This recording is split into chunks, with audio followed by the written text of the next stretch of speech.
when we take that context, when we take that stance, then we can continually and intentionally create trust and safety in our relationships, because we understand that from moment to moment, we have a choice. From moment to moment, we have a choice in how we listen and how we respond. Welcome to Behind Beliefs, Behaviors, and the Brain, your communication podcast, where we bring brain science and communication strategy together to transform how we lead, connect, and thrive. I am your host, Dr. Maisha Claiborne, mom, physician, coach, consultant, and lover of all things brain and behavior. I also happen to be a trained expert in cultivating trust and safety through trauma-informed communication. Now, you may be wondering, what the heck does that mean? No worries. On this podcast, you will come to understand it all. Together each Monday, we will explore and uncover what drives our beliefs, shapes our behaviors, and influences our communication, from individual relationships to organizational culture. Each week, we dive into the science behind trust and safety, relating, communicating, and breaking through limiting beliefs that hold us back.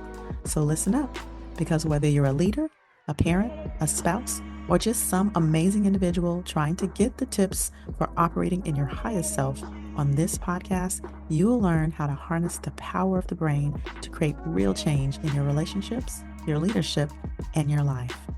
Tune in every Monday morning, and remember to subscribe so you never miss an episode. Now let's dive in and start reshaping communication from the inside out. It's time to transform, one conversation at a time.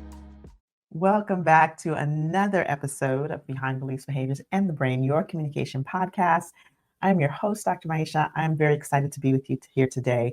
Before I get too far into it, if you haven't already, go ahead and press that subscribe button. We want you to make sure that you're able to get every podcast. And I would absolutely love it if you would take a moment and write a review of the podcast, 5-star review of the podcast. This helps our listeners to know and to get the value that is coming into these podcasts. So if you would do that, and if you would share this podcast with someone else, I greatly appreciate it. So today we are talking about our thinking, and specifically the flexibility or rigidity of thinking. Now, I'm taking this today from a different context, and that is the context of physics. And I'm not going to go too deep into physics, but I want to share a couple of frameworks, because I want you to really get the world of where we typically come from, and historically why there's such rigidity inside of a lot of actions of society, of organizations, and how that translates to our thinking.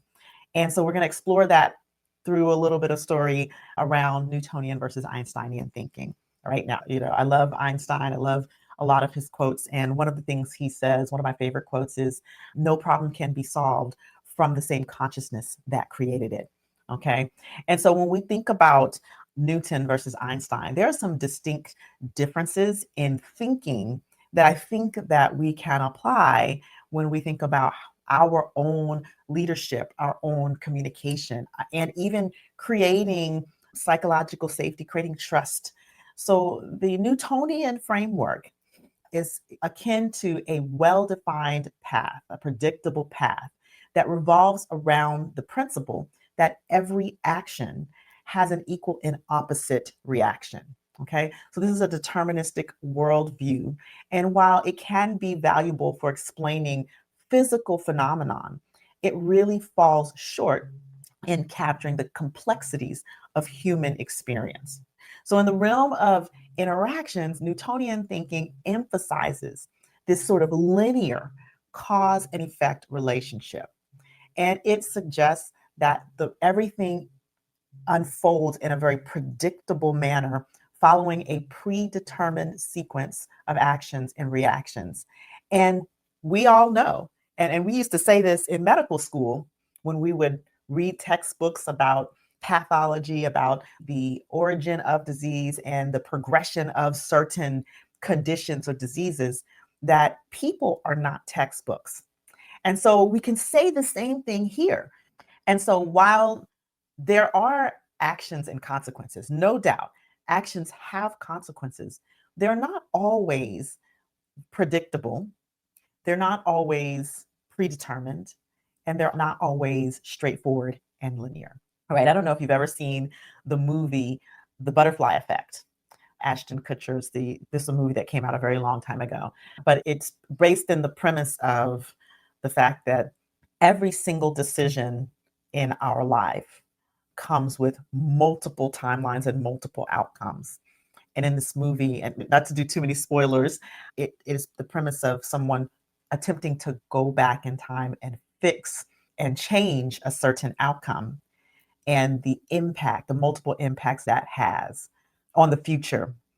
And if you're at all into sci-fi or things like Star Trek, and we talk about, and you've watched any shows or read any books that talk about time travel, you know that when you go back in time, you're not supposed to mess with anything because it could have that ripple effect. So in Newtonian thinking, there's this premise that everything is predictable and follows a one linear path. Every action has an equal opposite reaction.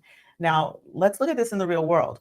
We look at Newtonian thinking, and when we look at Newtonian thinking, it is very much a fixed mindset. And when we look at it in the big picture, like organizationally, it can actually perpetuate oppressive systems because of its fixed framework that can inadvertently marginalize certain populations, right? And so Newtonian thinking is essentially very rigid thinking. So now let's contrast this. Let's contrast this with an Einsteinian paradigm of thinking, or Einsteinian physics. Now, Einsteinian physics is marked by a shift from the mapped out path to uncharted territory. In the Einsteinian view of life, individuals and organizations are no longer passively following predefined trails, but they become active architects in their journey of life. And so this shift is akin to really exchanging that rigid map of thinking for a more versatile compass. In the Einsteinian paradigm, we can now view life as expansive, uncharted landscape where intentions set the directions. All right. So then that means that when we transition from this rigid framework, this rigid sort of Newtonian based framework, into this Einsteinian mindset, we're recognizing that we're all interconnected and that our well being is tied to the well being of others. Right. While the rigidity of Newtonian thinking isolates individuals and communities by emphasizing individualism and competition, which we know are characteristics of oppression, Einsteinian physics can foster connectedness and collaboration. So we still have a clear purpose in our quest, in our goals, in our intentions. But instead of waiting for a well trodden trail or defaulting to a well trodden trail, we actually take a different context and we take the case that we can pave the way, right? That we are the architects. We are the architects. We are actively shaping our destinies. We are actively involved in creating inspired action and creating platforms for dialogue, for cooperation, for collective problem solving. When we embrace the more Einsteinian paradigm, then we're embracing the context of building bridges instead of creating walls. Now, when we think about this practically, this can be a challenge because we do know that people like their patterns. People like the way we've always done things. People like that very predictable way of doing things. And this whole controversy started because back in 1905, Einstein proposed that light sometimes acts as a particle and sometimes acts as a wave. And whether it acted as a particle or whether it acted as a wave really depended on who was observing light. And so what that presupposed is that what this ultimately led to is the debate around the observer's ability to affect the outcome. The way the scientists observed light determined whether it acted as a particle or acted as a wave. That's observer bias. And so when we begin to think about this on a broader context, the fact that we could potentially impact outcomes simply in our thinking. And as you know, I talk a lot about cognitive bias. And the fact that our thinking, our listening drives our thinking, and our thinking drives our behavior, right? So our listening drives our behavior ultimately. And so the reason this is challenging for people is because when we're comfortable with the predictable, when we're used to the predictable, when what we've been taught and raised on is that every action has an equal and opposite reaction, that this is the way that it's done, this is the way it's always done. And someone presents an idea that, well, why is it done this way? How about just because it was done this way doesn't mean we always have to do it this way? Just because we have these policies and these policies have been in place for hundreds of years doesn't necessarily mean it has to be in place for the next 100 years. Just because we have communicated this way doesn't mean we have to continue to communicate this way. Just because we have thought this way or believed this way doesn't necessarily mean we have to continue to believe in a particular way.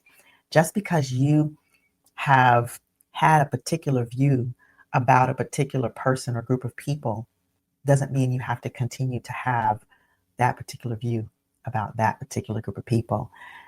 Just because your family has had a particular belief or view doesn't necessarily mean you need to carry that same belief and view forward. Beliefs can change, attitudes can change, and we can be the author of our reality. And it's something that when I did my TEDx talk, I talked about because of the filters that create our experience, our upbringing, what we've been taught and told, the societal filters. It can create rigidity in our thinking. It can create the Newtonianism in our thinking. And this is not just at the individual level.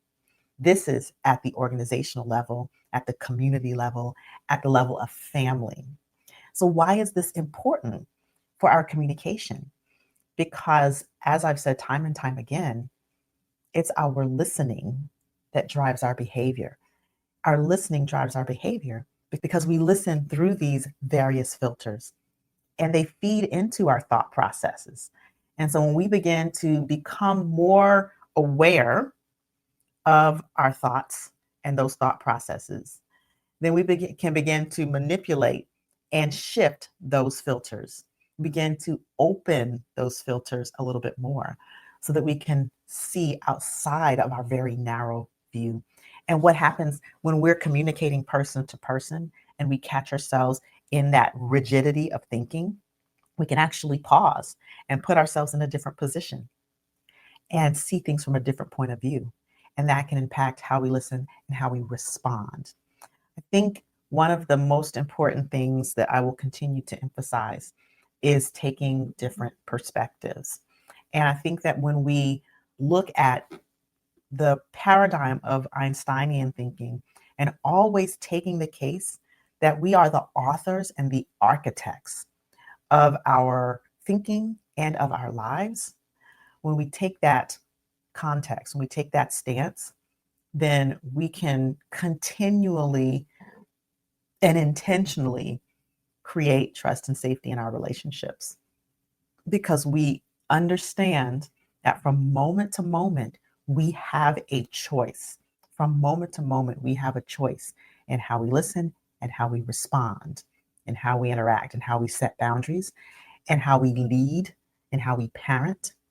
As you go about your week this week, think about these two contexts. Think about this rigid Newtonian thinking. And keep in mind, as I said before, there is utility for Newtonian physics because Newtonian physics helps helps to define our physical worlds, like the structure beams that hold up my house, right? Or that hold up the buildings that we live in. Newtonian physics is useful in that context. But in the context of human experience, it is not useful. It is rigid. So as you go out into the world this week, think about the contrast of rigid Newtonian physics and Newtonian thinking versus the more flexible Einsteinian paradigm of thinking, where we become the authors and the architects, and we're flexible and fluid, and we're taking perspective, and we're understanding that at any given moment, our observation can impact our outcome. All right. And so that is the weekly assignment. And I'd love to hear your thoughts. Feel free to comment on the podcast, this podcast. I'd love to hear thoughts on where you're applying Newtonian thinking, where you have noticed the rigidity of Newtonian thinking, where you have shifted into the flexibility of Einsteinian thinking, and where you struggle with that. Where do you struggle with that? Because there always is going to be our points of strength, and there may be points of opportunity for growth and development. So I'd love to hear what your thoughts are on that. So go apply this in your life. And again, share this episode with a person in your life, a friend, a colleague, a family member. And if there is an episode or a topic, a communication topic, or a topic on conflict, or a topic, an empowerment topic that you'd like to see on this podcast, please feel free to email me at drmaisha@drmaisha.com. That's DRMAIYSHA at drmaisha.com. Same spelling. All right. So go out and have an amazing week and share this episode. And until the next time I see you, stay empowered. Thank you for joining me on today's episode. We truly appreciate our listeners because without you, there is no podcast. I really hope you enjoyed today's episode and that it gave you fresh insights and practical tools to elevate your communication and build trust and safety in all areas of your life, from leading your teams to strengthening your relationships at home. If today's conversation resonated with you, please take a moment to subscribe to the podcast, share this episode, and leave us a 5-star review. Your support helps us reach more people looking to enhance their relationships, their leadership, and the communication in every area of their life. If you are ready to take your communication to the next level, I encourage you to check out our Communication That Transforms online course. This course dives deep into creating psychological safety, mastering trauma-informed communication that allows you to build behavioral flexibility and tackle any circumstance in your life. You'll learn practical strategies for handling difficult conversations, navigating conflict, and cultivating trust in a way that truly resonates with the people around you and leaves them feeling seen, heard, respected, valued, and welcome. This course is designed to help you transform not only how you lead, but how you show up in all your relationships, whether in the boardroom with your teams or at home with your family. Check out the course at mindremappingacademy.com/TICC to learn more, see the full course catalog, and register. This link will also be in the show notes. That's www.mindremappingacademy.com/TICC. Finally, if these topics resonate with you and you want to bring them to your department, your team, or your organization, I'd love to speak with you. Reach out to me and invite me in for a workshop or a conference tailored to elevate your organization's trust, collaboration, communication, safety, and belonging. You can learn more and reach out to me by visiting mindremappingacademy.com/corporate-programs. Remember, change happens one intentional conversation at a time. With one small shift in how we connect, listen, and lead. Keep listening with intention and communicating with clarity. And until the next episode, stay empowered.